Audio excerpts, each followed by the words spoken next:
Coba bayangkan, setelah makan tiba-tiba kita baru tahu bahwa itu daging babi. Nah, liburan kita jadi tidak seru kan? Untuk itu, tonton video ini sampai habis. Jangan lupa like, subscribe, dan pencet tanda lonceng.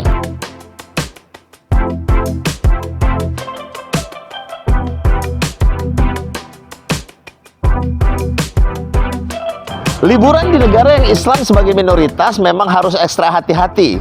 Berbeda dengan kalau kita libur ke Eropa. Contohnya seperti di Turki. Di Turki, saya sama sekali tidak pernah was-was termakan daging babi. Walaupun mereka hidup ala Eropa, dapat dipastikan orang-orang Turki tidak makan daging babi. Karena 96% mereka beragama Islam. Ini di stasiun MRT Al-Junaid. Jadi di sini ada juga tersedia makanan $3.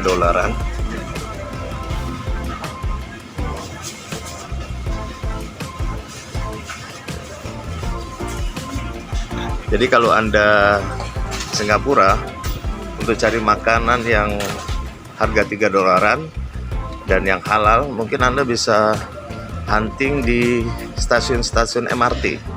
Jadi saya saat ini Saat ini saya sedang berada di stasiun Al-Junaid. Dan di sekitar stasiun ini juga banyak kuliner ya. Tapi kalau di Singapura sebaiknya kita mencari masakan Melayu karena dapat dipastikan halal. Boleh dikatakan hampir 100% Melayu di Singapura ini beragama Islam.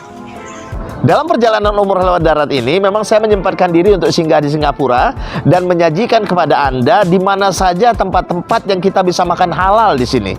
Tentunya dengan harga yang murah juga. Yang pertama adalah rumah makan di sekitar Masjid Sultan di Kampung Gelam. Di sekitar masjid ini banyak rumah makan yang menyajikan menu Nusantara maupun menu-menu Timur Tengah. Nah, jika kita mau berhemat, di sini kita bisa makan dengan harga $4. Itu nasi dan telur dadar atau nasi dan bakso ikan. Tetapi kalau kita makan dengan menu normal, mungkin kita bisa membayar sampai $10. Jadi sebaiknya sebelum Anda makan, Anda bertanya dulu. Jangan pesan ini, pesan itu, pesan ini, ternyata $18. Akhirnya hilang nafsu makan. Oke, berapa nih Bang? $4. Kalau air asam ini berapa? Abang? Iya. Setengah. Satu itu. Iya. Ini $5,5 nih air asam sama nasi dadar. Yang kedua di kawasan Little India atau di rumah makan yang pedagangnya adalah orang India. Namun karena orang India ini ada yang beragama Hindu, ada juga yang Muslim, maka kita cari rumah makan Indian Muslim. Jadi Indian Muslim ini biasanya sudah dapat dipastikan yang jualannya orang Islam. Dan di sini terdapat menu-menu seperti prata, kemudian biryani, dan harganya variatif juga.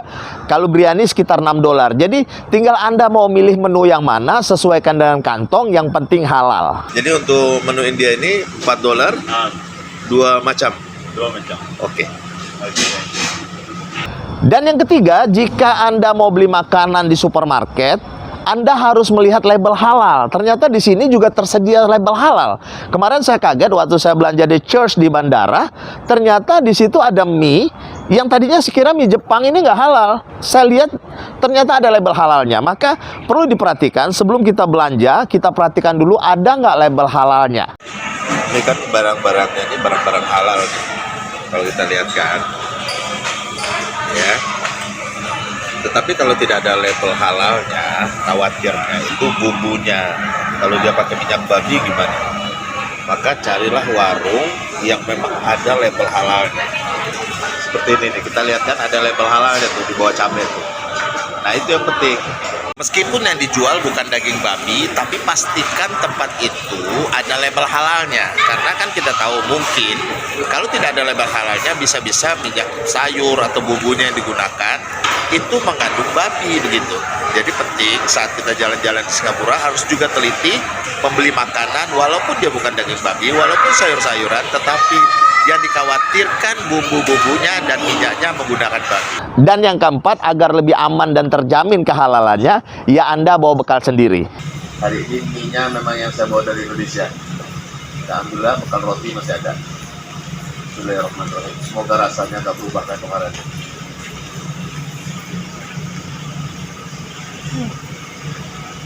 Mia. Demikianlah informasi seputar makanan halal di Singapura. Doakan mudah-mudahan perjalanan umroh lewat darat saya ini bisa tepat waktu. Karena kemarin teman dari Jakarta telepon saya, katanya saya mau diajak ke Turki dulu. Waduh, gimana nih? Padahal perjalanan ini baru dimulai.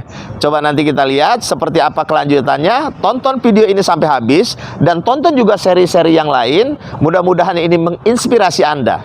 Jika cerita ini bermanfaat, bagikan ke teman Anda. Jangan lupa like, subscribe, dan pencet tanda lonceng. Assalamualaikum.